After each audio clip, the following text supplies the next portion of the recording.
So I actually shot this video in its entirety the other day.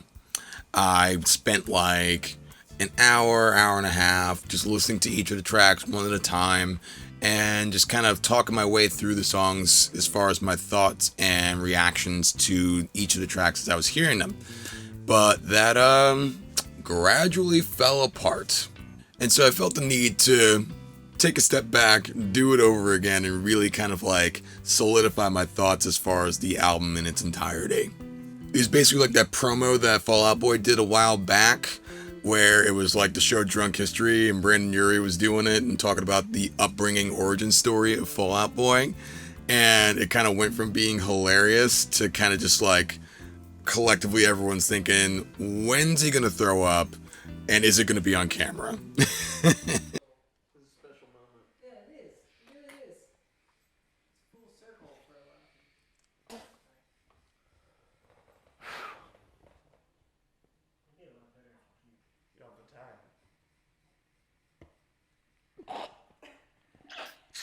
But yeah, with all that said, let's just jump right in on the record. I'm going to talk about it from the start all the way to the finish, and hopefully you can appreciate my thoughts. So here we go.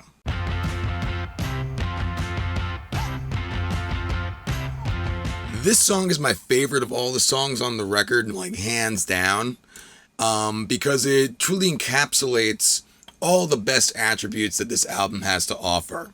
Structurally, the song is very well written. I appreciate the utilization of key changes going from the verse section into the chorus and how it feels very comfortable to have this change in the information that's being utilized to construct the chord progressions without it sounding jarring. And production-wise, knowing now that the entire record was tracked directly to tape makes everything that's going on this song as well as the rest of the record really stand out as a musical achievement. It's really good. I don't have much to say about the song here, but I did previously do a video where I was breaking down more of the musical elements that go into Viva Las Vengeance. So, yeah, if you haven't, you should go and check that out. Structurally, with this song, there's a lot of things going on here that I can really appreciate as far as this song. For example, going into what I would consider to be the pre-chorus of the song, we have the inclusion of the same chord progression that we had being utilized as the solo section in the first track, where it's ascending from F, F augmented, F6 to F dominant 7, and it serves to bring about this sort of like building tension as far as maintaining the same root note, but having this ascending set of intervals within those changing chords. And then when we finally get to the pre-chorus, we have what seems to be another key change. And it seems a bit more abrupt in this case, which is fitting because the first line of the pre-chorus is Brandon saying, "Oh shit," kind of solidifying this caught off guard, what's going on, disorientation that the song kind of depicts in the topic of discussion in the song. And it's interesting because when I did my first video on this song, someone left a comment talking about how the song structurally seems to be a bit of a mess. The idea of hooking up with someone that you're essentially trying to part ways with at the same time can be a bit of a emotional and psychological head trip. And you might not know how to fully wrap your brain around what's going on in front of you and whether or not it should be happening. And so maybe there is an intent behind the structural sort of mess of this song. However, I also think it's quite possible that the song structurally is just not well constructed in comparison to the song that it's following right after. It maintains the same aesthetic as the title track with lines like "Keep your disco, give me T-Rex," as well as the vocal harmonies and the dueling guitars. But as far as substance, I feel like this song is kind of lacking overall. So this was the last single that was released before the entire record was put out, and I had done a reaction video on this song basically talking about how I felt that the pre-chorus brings up the momentum of the song dynamically, but then there's a bit of a disappointing drop when it gets to the chorus because everything just drops out. And while I think the intent behind this choice was to have some diversity as far as the dynamic presentation of this song in comparison to the other songs on the record, I don't think that it's a choice that really is serving for the song overall. This isn't the only instance of trying to change the dynamic layout of the song to make it sort of more of a standout track amongst all the others. Take Metallica and the song The Unforgiven, for example, where the verses are loud and heavy, and then when it gets to the chorus, it's soft and melodic, and gives this sort of like unique presentation overall and really makes the song stand on its own two legs versus just being sort of like filler in between the other greater hits from the record. But yeah, I don't think that what's going on in this song is really serving the same purpose, or at least it's not being presented in a way where you can have that be the intent and be successful with it. Now, granted, the song has definitely grown on me more as I've had the opportunity to listen to it multiple times, but the parts of the song that really linger with me are the pre-chorus and the verse melodies. Like, those have real staying power, and there's substance to it, while we get to the chorus, and it's just, it's sort of bland, in my opinion. On the video that I did specifically about this song, someone left a comment saying that they felt that Brendan's vocals on the song sound strained, as if like the notes were too high for him to hit and to maintain those pitches, and that he was straining and you could hear like some grit in his voice when he's trying to sing those notes.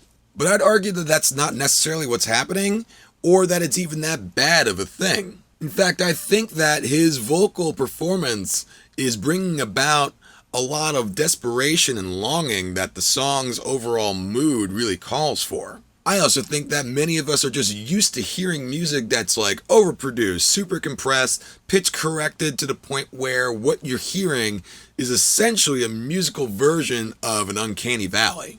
And furthermore, this isn't the only track on the record that has sort of like imperfections that exist in the vocal performance. Even on the title track, on the tail end of the bridge where they're repeating to nowhere, you can hear Brendan's voice sort of trail off on one of the repeats. But it's there, and you probably wouldn't notice it unless someone pointed it out to you. And a lot of the imperfections that exist on this record really come from the fact that they're recording everything to tape. Not just recording to tape, but in many instances where you have stacked vocals and harmonies, they were all grouped around one singular microphone and singing all at once rather than tracking the individual voices one track at a time. The thing about recording things in this sort of manner is that as a vocalist and as an artist in general, once they hit record, you better be ready to play, you better be ready to sing, and you better be ready to commit to whatever that take is. Because if not, now you got to do the whole thing over again. And I don't know, tape's expensive. So that's part of the reason why we stopped using it regularly. But at the root of it, what it means is that you have to be on your A game as far as your performance. And you have to be okay with your voice sounding like a human voice. Like, you can do vocal comps when it comes to tape, but it's like really, really jarring. At least it is for me, because rather than taking multiple vocal tracks like you would in a regular recording DAW, you're literally cutting tape and merging it with other tape. So that's kind of scary.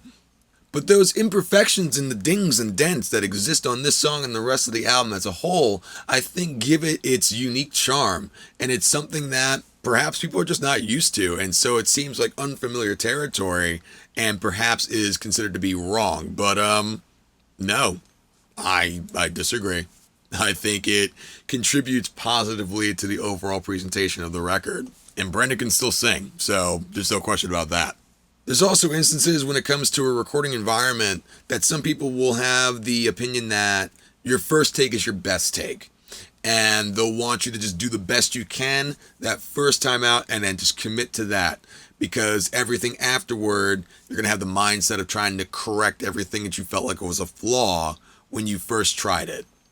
Which it can bring about unique results and can actually bring the song to a place that it wouldn't have gone otherwise had you gone back and replaced the initial recording take that you did. An example of this sort of thing would be songs like Battered Old Bird from Elvis Costello. You don't even have to know what the song is about topically, but you'll know just from his performance that, like, he means it. He means it. And if you were to try to go in and pitch correct and quantize what's going on there, it would take away a lot of the emotion that exists in that vocal performance in that song. Or take the Beatles song Strawberry Fields Forever. That song is literally cut up from a collection of different recording sessions where John is playing the song at different tempos, sometimes playing in a different key, and they merged it all together. And that merging process brought about some unique qualities to the song, like how John Lennon has basically the puberty effect further into the song's runtime. You get to the second chorus and all of a sudden he's got a deeper voice, because originally what was recorded was in a different key and I believe was played at a faster tempo, but was then slowed down. And so slowed it down so that pitch-wise it matched the initial recording that starts off the song. And honestly, that's one of those things that's so unique that, number one, you probably didn't notice until someone told you about it. But also, if you were to take it away, I don't think the song would have the same significance attached to it. Now, I'll be honest, to me, this song sounds like they took two separate parts that were written, two different chord progressions, and said, now they're a song. The verse section of the song, to me, exists in the realm of E major. But then when we get to the chorus, now we're in the key of C major. And typically, the application of a key change in any given song is with the understanding that the key that you're going to has a series of notes within it that are shared amongst another key, so that the crossover from the two allows for it to feel and sound like it's all together, like it's not changing in any sort of way. But when it comes to E and C major, there's not a lot of overlap that goes on between those two keys. And so it feels very much like one song is playing, but then somehow the radio station got changed to another song that's at the same tempo. And yeah, it just feels kind of weird to me. I'm okay with the two parts separately, but together, it's weird. Not bad, but weird. And this isn't the only song that's done this sort of thing. Like, you can have a song with a weird key change in it, or just a weird song structure, and it's still successful. Going back to the Beatles, look at the song A Day in the Life. The difference in the case of that song is that what separates the two sections that seem very different from each other is that inclusion of the ascending line on the stringed instruments that kind of like bridges the gap between the first part of the song and then going into what would be sort of the bridge section. Or you could look at a song like Pink Floyd's Comfortably Numb, where arguably the verse section is in B minor, and then when we get to the pre-chorus and chorus section of the song, we're essentially in D major, or D Mixolydian, whatever you want to call it, whatever makes you happy. Don't yell at me in the comments. But if you look at those two keys side by side, you'll see that there's a lot of room for overlap between the two keys. And so to use them both in one composition allows for it to be a smooth change from one key to the other. And with all that said, I really enjoyed the bridge section of this song. And I think the main reason why I did is because it's in the same key as the chorus. It felt like it belonged there. It felt like a natural transition from the bridge back to the chorus. It didn't feel like we hit a speed bump and the CD skipped. And I appreciate the effort to do something different creatively as far as song structure. And I don't think that every song needs to be a #1 hit single. But I also don't think that this is a song that I'm not going to have come up on a playlist and not feel the urge to skip over. But I could be wrong. I mean, aside from that, I don't really have any other issues with the song as a whole. I don't dislike it. It just doesn't grab me the same way that I felt grabbed when I heard the title track for the first time. This song, when I first heard it, gave me a vibe reminiscent of something that I've heard before, but I wasn't sure what it was and I couldn't put my finger on it. My brain was starting to kind of float towards Def Leppard for a bit, at least when it comes to the chorus section of the song and how it's being presented. Maybe you could say even Queen. But I also know now, after hearing the whole record, that if we're going to have a reference to Queen stylistically, it's going to be very loud and very blatant. But we'll touch on that when it comes up. However, once we get to the verse, we're in Thin Lizzy Town. As soon as the verse started, the first time I was listening to the song, my first thought was, oh, the boys are back in town. And I couldn't remember the name immediately when it popped up in my head, but I knew exactly who the artist was. And that really stems from the way that Brendan is singing the lines in the verse, as well as the lines that are being played as a sort of call and response by the guitar and the bass. It's very Thin Lizzy. I like the overall presentation of this song. The guitar solo was great. I really don't have anything too critical to say about this song, aside from the fact that the title is cringe. However, having seen what the track listing of the upcoming new Muse record ends with as its last song, I think Brendan gets a pass as far as levels of cringe. I think it'll be okay. I also appreciate them doing the sort of Let It Be ending to the song as well. That was, yes, I see you.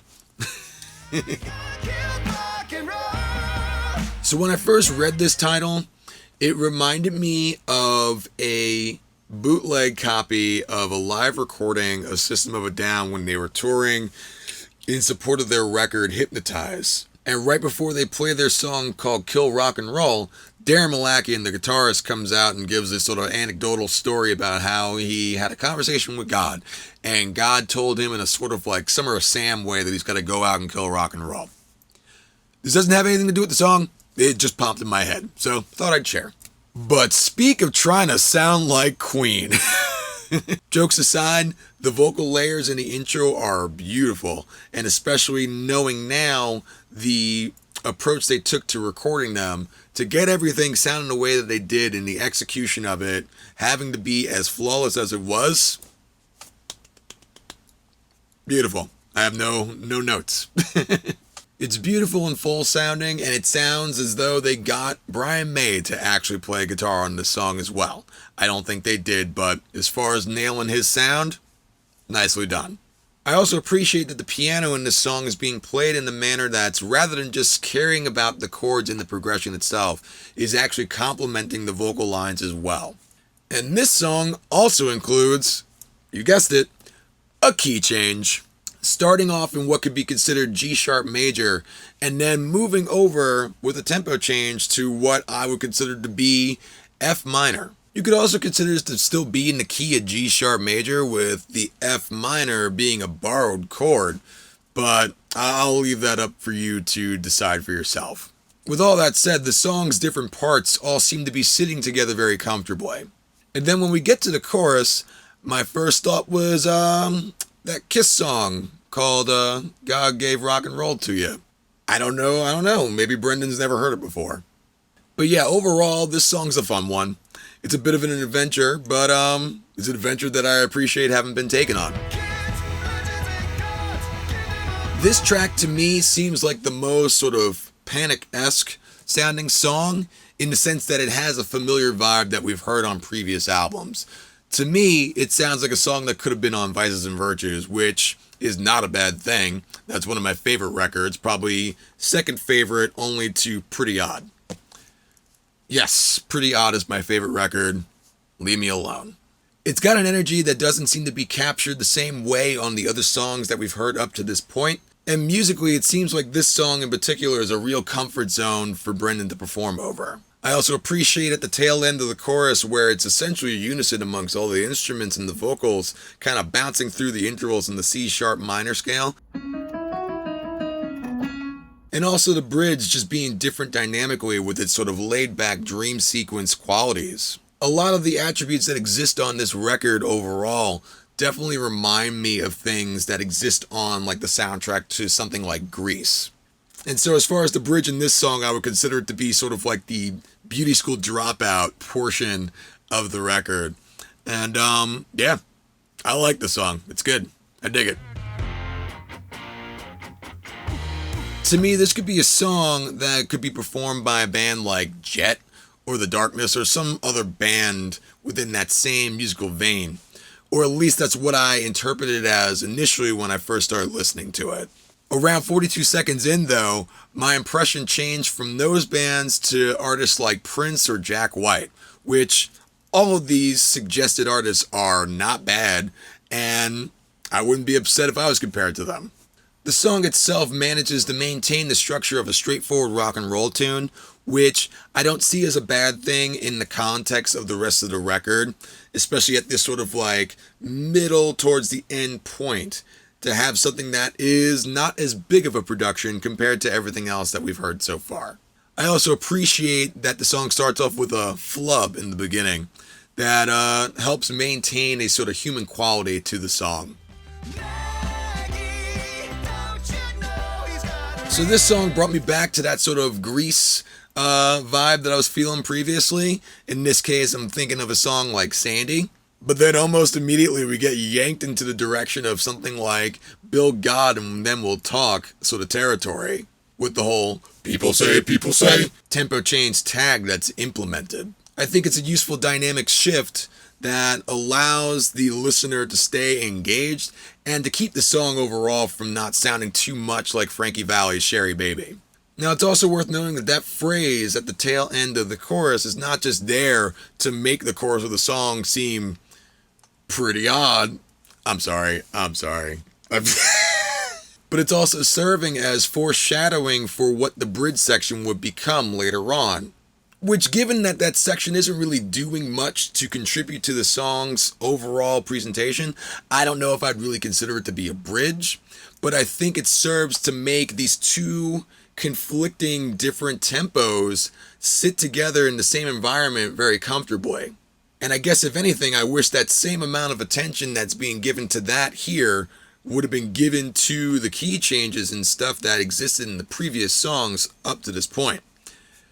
But that's just me. Anyway. Now, I gotta be honest, I'm not sure, but I think that maybe Brandon Urie's a fan of Queen. It's up for debate. I don't know. Vocally, this song is a real showcase of the amazing vocal talents that are on this record and their ability to not only perform, but perform together in this sort of group capacity that the harmonies are being recorded in. Structurally, the song wants to go in a number of different directions, but just doesn't seem to be able to successfully go in any one direction. Stylistically, it seems to be very jarring in comparison to everything else that's been on the record up to this point. And midway through, we don't really go anywhere new. There's just kind of like this drop in the song itself. The change in the groove doesn't offer anything of real significance to the song overall, and it just kind of like, it disappears until we go back into the chorus. It's almost like the reel-to-reel machine they had in the studio like broke for a bit and then like kicked back into gear. And then the outro has some soft strings that offer the listener an opportunity of self-reflection, or really just a chance to kind of like ask themselves, what the just happened? To me, this song sounds like a track from the soundtrack of a musical. I've seen a couple people toss around the idea of it being reminiscent of Rocky Horror Picture Show, which I don't know. I've never seen it. Don't give me a hard time about it. You'd be upset if you knew how many movies I've never seen. It is what it is. Sorry, I haven't gotten around to it. But in the context of everything we've heard up to this point, this song is to Viva Las Vengeance what Teenagers is to My Chemical Romance's The Black Parade. It's there. It's not bad, but it doesn't fit the overall theme that's going on. And if there's anyone out there that's going to comment and tell me that it goes along perfectly with the music video, that's great. You know what makes for a great song? One that doesn't need accessories. So just keep that in mind. Recalling elements that we found in Don't Let the Light Go Out, this song is a slow burner that seems reminiscent of a cross between Bob Seger and Elton John. In my opinion, it seems this song is paying homage to the rock piano greats of the past. I happen to really enjoy the flow of this song going from the verse to the chorus. It feels comfortable, and the chorus kind of reminds me of Billy Joel's song Moving Out, but it reminds me in a way that's not like biting off that song. It shares similarities in my opinion, but I also can appreciate an artist who can find inspiration in their own work from the works of another artist. When I heard Do It to Death for the first time, I immediately thought this has got kind of a Motown vibe, or like being that in the mix of like something you would hear from Boston or Styx, something like that. The song clearly isn't afraid to take the chance of going back and forth between a major or a minor feel as far as the layout of everything in this song. And it just serves as a strong example of utilizing the melodic elements that you have at your disposal as a composer and doing it very well. It doesn't feel like it was thrown together with little to no thought attached to it. And the outro makes for a nice soft landing at the end of the record. And I appreciate that it reprises the chorus line from the first track at this point.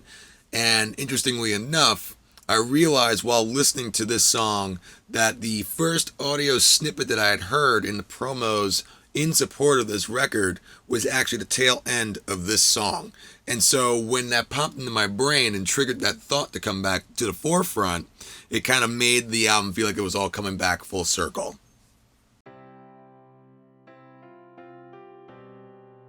This album, if it were a road, there would be some areas of it that aren't paved, and then there'd be some unexpected bumps along the way.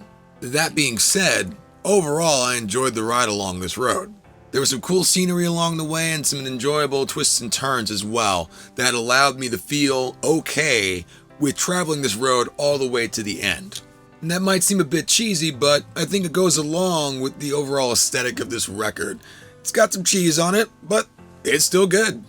This whole process of picking apart these songs has motivated me to go back and check out previous Panic at the Disco records, but with a different perspective in mind going into listening to them again. It also helps that my daughter is currently obsessed with Dancing's Not a Crime, so that's been on rotation steadily for like 2 weeks. But it's okay. I like that song. But with all this sort of looking back that I've been doing, going through the old discography, I realized that there's perhaps a different perspective that I could be looking at these records through that I wasn't before. And that's the idea of the artist who's making the art taking on a new persona for each record that they're putting out and completely engulfing themselves in this new, unique character. We can see this approach with an artist like David Bowie, who had many different characters that existed across the span of his entire discography, including Ziggy Stardust, obviously, but many more from there. And we can see this also taking place in other realms of artistic expression. Take an actor like Jim Carrey, for example, who literally became Andy Kaufman when he was acting in the movie Man on the Moon. And I could say the same about someone like Jared Leto as far as like mailing used condoms to his co-stars while they were shooting Suicide Squad. But no, Jared Leto's just a douche. Like, that instance is like the fifth thing wrong with him amongst everything else that's wrong with him. Jared Leto just sucks. Just thought I'd put that out there.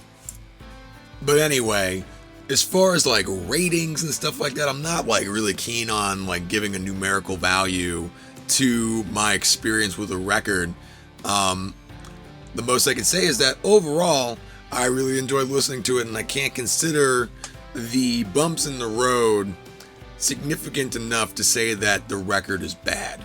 Granted, initially on Twitter I said that the new record was mid, but then I saw a video from Mike the Snare completely calling me out, and just upon listening to the record more, rather than just having my first experience with it be my only impression of it, it serves as an interesting musical statement, and it seems to be almost fully committed to maintaining the aesthetic that's established from the first track.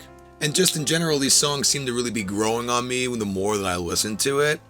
And who knows, maybe I'll go out and I'll get myself a copy of it on vinyl.